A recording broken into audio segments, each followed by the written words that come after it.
The Hive is hilariously bad. This thing sucks so hard.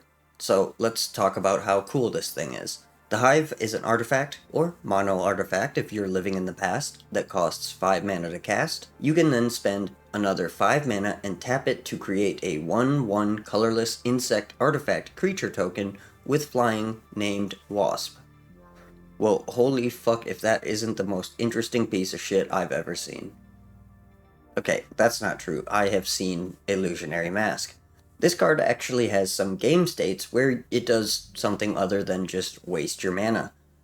I mean, it'll waste your mana as well, but you can get a 1/1 flyer with it. That's pretty good. Yeah, okay. Shots fired at the Hive for the crime of being an interesting and flavorful design that inspired an entire subset of design space. But it wasn't broken. The audacity of the Hive. Okay, so I like this card. I do wish it was more playable, but it is really interesting. It also has some of the most batshit rules text in Alpha. Now, to clarify, it's not the most batshit rules text. Cards like Chaos Orb or Camouflage and Illusionary Mask beat this out by just being a roller coaster of words, but the original text on the Hive is pretty wild by today's standards, so it is up there. Maybe not the most, but pretty close. So let's talk about it quickly. The original text is, creates one giant wasp, a 1/1 flying creature. Represent wasp with tokens, making sure to indicate when each wasp is tapped. Wasps can't attack during the turn created. Treat wasps like artifact creatures in every way, except that they are removed from the game entirely if they ever leave play.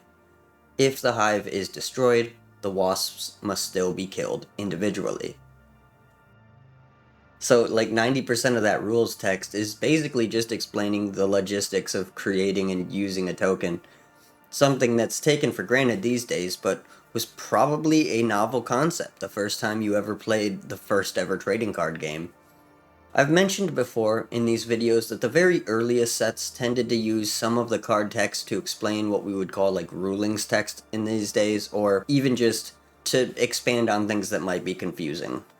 Like with Control and Thief cards explaining that it isn't an anti-card and that you have to give it back at the end of the game, and Clone having a paragraph of text explaining every niche aspect of copying another creatures that the designers could think of. If you try to look at these text boxes from the shoes of someone who had like never even conceived of the concept of a trading card game, this approach makes a lot of sense.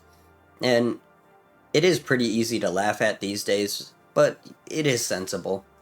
A lot of stuff like this stopped happening around 4th edition, which is when you can see a lot of these cards not having an extra paragraph of text applied to them. But that's neither here nor there.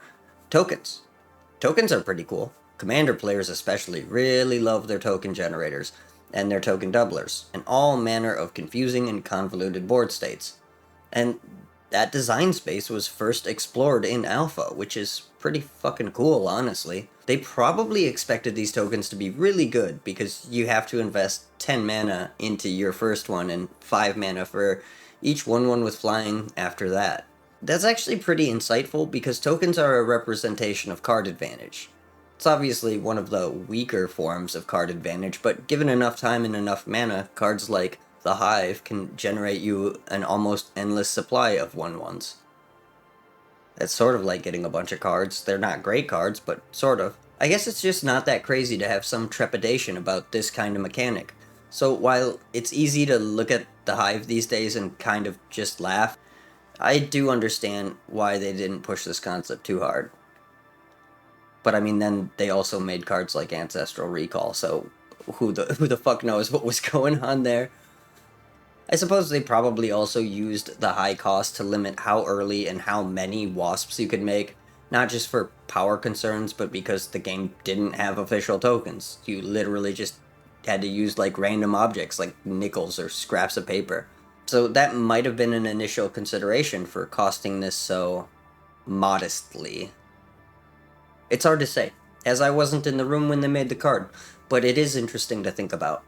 Over the years, we've had a lot more token generators, and they aren't as bad as they were originally.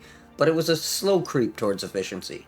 Legends gave us Boris Devilboon, a creature that costs 5 mana and can put a creature token into play by tapping and paying 4 mana. You could argue that this is more efficient than the Hive, but you could also reasonably argue that the color mana requirements makes this as difficult to cast. Maybe even more so.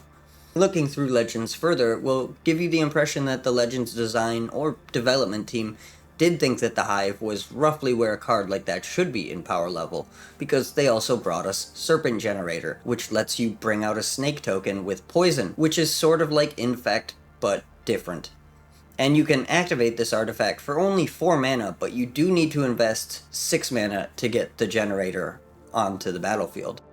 And to me, this signifies that they probably considered the Hive to be relatively strong, or an effect that they didn't really want to be represented too much in the game. At least that's how I perceived this. The game was a lot slower back then, though. You might get the impression that games were brutal back then because Black Lotus and the Moxen exist and some of the most busted draw power of all time was available, but most players didn't have access to those kind of cards, and the ones that did, they were limited fairly early, like within a couple of months. Still, no matter how you look at it, it would take a long time for Magic to be willing to print token generators like Bitter Blossom into the game. The Hive is such an interesting card, and I do wish it was a little better because I'd like to play with it more, but it isn't the worst win condition in the world, and I could also just, be more creative. If you play a control deck that's really crippling, you can make interesting use of this card. You do probably have better options, but again, it's not the worst thing in the entire world to be playing. The Hive only has 2 arts and hasn't been printed a whole lot, which does make sense. It's not a very desired card, which is strange, but it is what it is. But let's talk about the art. Originally illustrated by Sandra Everingham, the first art goes pretty hard in my opinion. Now, either Sandra was taking extreme liberties with the creative direction of magical artifact wasps, or she had never seen a wasp in real person before illustrating this. I'm not sure which it is, and frankly, I don't care, because the art is fantastic in my opinion. I've always liked this art a lot, but it is kind of ridiculous in its own way. It's far from the most iconic art or anything like that, but I do appreciate it existing.